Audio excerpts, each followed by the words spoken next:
तो जय श्री राम, जय वीर हनुमान। तो आपका बालाजी भक्ति मार्ग में स्वागत है। आज की इस वीडियो में आपको ये बताने वाला हूँ कि मंत्र और यंत्र में क्या फ़र्क है। ठीक है, तो शुरू करते हैं और वीडियो का एंड तक देखना, बीच में स्किप कर दोगे तो समझ नहीं आएगी। तो मैं आपको बता दूँ, सबसे पहले तो मंत्र क्या होता है। मंत्र जैसे आपको पता है, जैसे किसी भी यंत्र का कोई मंत्र होता है। जैसे कि हनुमान जी का कोई यंत्र है, जैसे कि इसे बोलते हैं यंत्र। ठीक है, स्क्रीन पे ही आ जाएगा आपके। तो यंत्र का, हनुमान जी के यंत्र का मंत्र है ओम हम हनुमते रुद्रात्मकाय हुम फट। तो ये है मंत्र। तो इन दोनों में ये फ़र्क रहता है, जैसे कि मैं हूँ, इस मंत्र को सिद्ध करना पड़ेगा। ठीक है, मैं मंत्र सिद्ध करूँगा, मैं कहीं भी इसका उच्चारण करूँगा, कहीं भी बात बोलूँगा तो वो ऊर्जा उस टाइम काम करेगी। ठीक है, जैसे कि कोई हारी बीमारी है, किसी की परेशानी है, भूत प्रेत की समस्या है, तो उस टाइम काम करेगी वो ऊर्जा, तो वो ठीक होगी। अब कहीं और है व्यक्ति, तो बार बार उस तरफ तो जा नहीं सकता मैं, या हर समय उस तरफ तो रह नहीं सकता हूँ।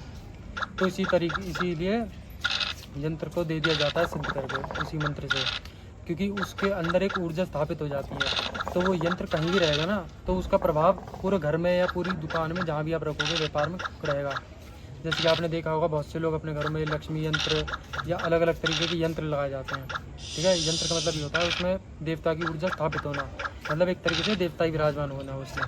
ठीक है, तो यही फ़र्क रहता है, ज़्यादा कुछ नहीं। और जैसे मैं बताऊँ, जैसे मैं सिंगर हूँ और मैंने गाना गाया, तो मैं गाना यहाँ गा रहा हूँ ना। अब जैसे कहीं और सुनना हो किसी को गाना, तो वहाँ नहीं सुन सकते। वही अपने गाने को मैं रिकॉर्ड करके कहीं और भेज दूँ, तो वो रिकॉर्ड चला सकते हैं, वो कहीं भी प्ले कर सकते हैं, चला के छोड़ सकते हैं। अब मैं बारम्बार उधर तो जा नहीं सकता हूँ गाना सुनाने। तो इसी तरीके से यंत्र भी काम करता है कि मंत्र है, मंत्र से यंत्र को सिद्ध करा जाता है और वो किसी को दे दिया जाता है दुकान में लगाने के लिए या घर में, है ना।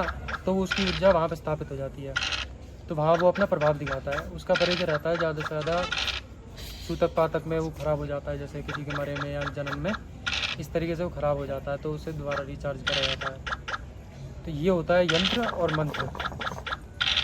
दोनों का मतलब दोनों बराबर हैं, कोई बड़ा और कोई छोटा नहीं है। फ़र्क सिर्फ इतना है कि लोहा तो एक ही रहता है। अब वो लोहा किस प्रयोग में ले रहे हो, लोहा सुई के प्रयोग में भी लेते हो, ठीक है, और लोहा तुम कील के प्रयोग में भी लेते हो, मतलब दोनों के अलग अलग प्रभाव रहते हैं। वैसे ही उसी मंत्र से तुम सामने किसी को ठीक कर सकते हो, किसी नेगेटिविटी को, या कोई व्यापार बंधन है, या कोई पॉजिटिविटी ला सकते हो।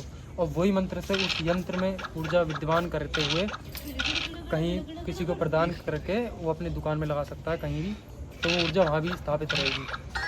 तो ये था इन दोनों में फ़र्क, और उम्मीद है कि आपको समझ में आया होगा। और आपको कोई भी प्रश्न है या कोई आप हनुमान जी से रिलेटेड टॉपिक पूछना है तो मुझे ज़रूर बताएं। जब तक के लिए जय श्री राम।